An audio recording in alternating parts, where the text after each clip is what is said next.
Voici la solution à l'exercice numéro 17 du chapitre 7. Et dans celui-là, on nous dit on utilise un réseau comportant 300 traits par millimètre. Donc, ça, c'est le nombre de traits par millimètre. Dans le fond, à quoi ça nous sert? Ça nous sert à trouver le pas de notre réseau, c'est-à-dire la distance qui existe entre les traits. Okay?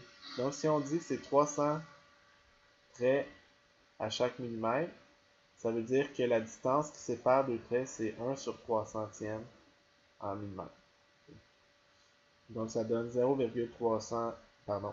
Donc, ça donne 3,33 par 10 exposant à moins 6 mètres, okay, qui est la distance qui sépare chacun des traits sur notre réseau. On utilise un tube à décharge d'hydrogène qui émet deux longueurs distinctes, okay, lambda 1 de 410 nanomètres, qui est du violet, ceci. Okay. Puis une deuxième longueur d'onde de 656 nanomètres, qui est rouge. Okay.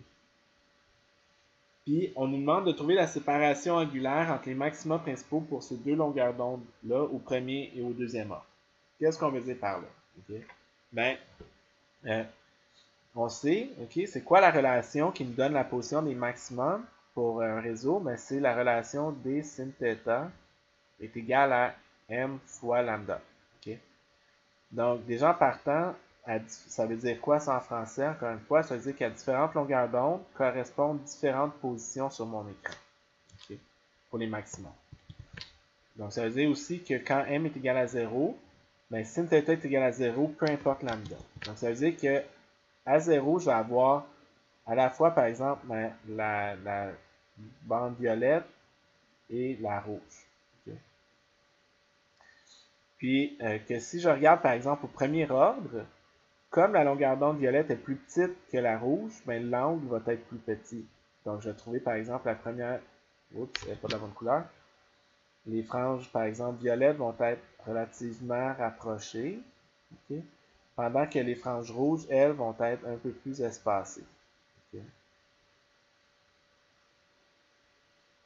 Donc, on aurait quelque chose comme ça sur l'écran. Okay? Donc, on regarde à une certaine position, ici, θ. Okay? Donc, ça ici, c'est mon réseau qui est ici, okay? Qui réfléchit la lumière sur mon écran qui est situé ici. Okay? Donc, c'est comme ça qu'il faut interpréter ça.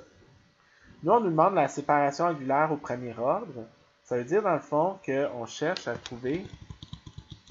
une seconde. On cherche à trouver l'écart qui existe entre cette position-là ici, qui serait la position angulaire pour la raie violette au premier ordre, et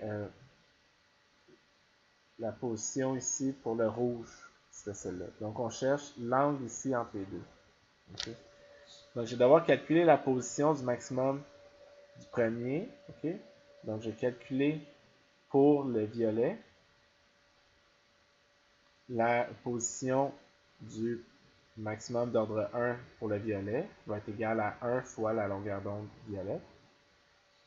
Donc, en utilisant les bonnes unités, okay, donc 3,3 par 10 moins 6 fois sin θ est égal à 1 fois 410 fois 10 moins 9. Ben, je peux trouver l'angle θ ici. Je l'ai mesuré, moi, en degrés. Okay, puis j'obtiens environ 7 degrés. Okay. Donc, ici, je trouve environ 7 degrés pour l'ordre 1 pour le violet. Okay. Pour le rouge, okay, je peux faire le même exercice. Puis je trouve que D fois sin θ1 rouge est égal à 1 fois longueur d'onde rouge. Donc, je trouve l'angle 1 rouge qui est égal environ à 11,36 degrés. Donc, l'espacement en l'écart angulaire entre les deux, c'est 11,36 moins 7, environ 4,4, 4,3 degrés. Au premier ordre.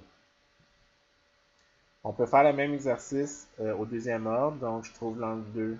Okay, là, ici, je ne le fais pas avec vous dans le détail, là, vous êtes capable de faire ça. Là. Donc, l'angle pour la violette du deuxième ordre, j'ai 14,24 degrés. l'angle au deuxième ordre pour le rouge, j'ai 23,21 degrés. Puis ça me donne un écart au deuxième ordre d'environ 9 degrés. Donc, ça devient plus intéressant, c'est si on vous demande est-ce qu'il y a un chevauchement des deuxième et troisième ordre. Qu'est-ce qu'on veut dire par là? Okay. Ben, si on regarde normalement, on va toujours avoir, par exemple, pour un ordre donné, les longueurs d'onde vont s'étaler du bleu, du violet au rouge, donc de la plus courte à la plus grande longueur d'onde. Donc normalement, je devrais trouver un étalement de la plus petite à la plus grande longueur d'onde, comme ça. Plus petite à plus longue, plus petite à plus longue, mais ça se peut, quand il y a un chevauchement, qu'est-ce qu'on dit? C'est que normalement, on verrait 1, 1, 2, 2, 3, 3 sur mon écran, environ, ensuite 4, 4. Quand il y a un chevauchement, c'est parce qu'au lieu d'avoir 1 et 1, 2 et 2, 3 et 3, on arrive tout de suite avec 2 de suite de la même couleur ici. Donc, si on veut savoir s'il y a chevauchement des deuxième et troisième ordre, ben, il faut calculer la position angulaire du maximum de deuxième ordre, ici, de la plus grande longueur d'onde, et la comparer avec la position angulaire du maximum de troisième ordre de la longueur d'onde la plus courte. Donc, encore une fois, un plus grand M pour un plus petit lambda, on veut vérifier avec comment ça se compare au plus petit M d'un plus grand lambda. S'il y a chevauchement, si celui-là arrive avant celui-là, donc si cet angle-là est plus petit que cet angle-là. Donc, moi ici, ce que j'ai à faire, j'ai déjà calculé la position du deuxième pour l'angle rouge. Ce que je vais faire, c'est calculer la position pour le troisième maximum dans le violet. Donc, j'ai 3,33 par 10 moins 6 fois sin de θ 3 violet est égal à 3 fois la longueur d'onde violette. Je trouve ici un angle de 21,65 degrés. Qu'est-ce que je remarque? Ça veut dire que j'ai déjà eu la troisième ordre violet avant même que le troisième ordre violet arrive à un angle plus petit que le deuxième ordre rouge. Ça veut dire qu'il y a eu un chevauchement parce que j'ai eu trois